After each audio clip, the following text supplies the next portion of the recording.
नमस्कार मंडळी.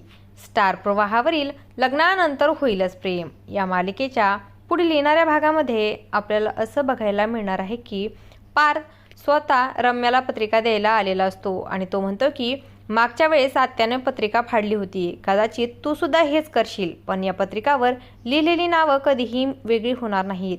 तेव्हा रम्या म्हणते की तू अजूनही माझ्यावर संशय घेतोय. अरे मी बदलली आहे आता. तर पार्थ तिथून गेल्यानंतर आता रम्या दुसरी पत्रिका व स्वात्याला देते. तर त्या पत्रिकेमध्ये पार्थ आणि रम्याचा शुभविवाह असं लिहिलेलं असतं. खिडकीतून वारा येतो आणि काव्या पार्थच्या लग्नाची पत्रिका खाली पडते.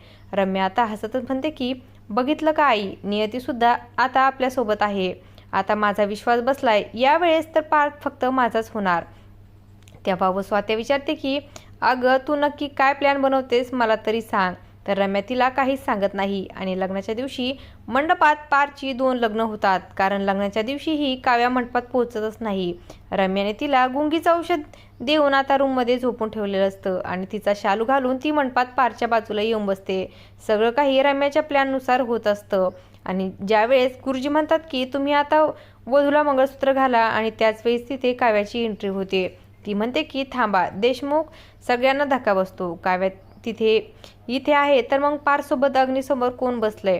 पार्थ डोक्यावरचा पदर काढतो तर ती रम्या असते. रम्या म्हणते की वाट कसली बघतोयस, पार्थ माझ्या गळ्यात मंगळसूत्र घाल, गुरुजी मंत्र बोलतायत. तर काव्या रागातच येते. रम्याला आता मंडपातून खाली खेचत तिच्या कानाखाली मारते.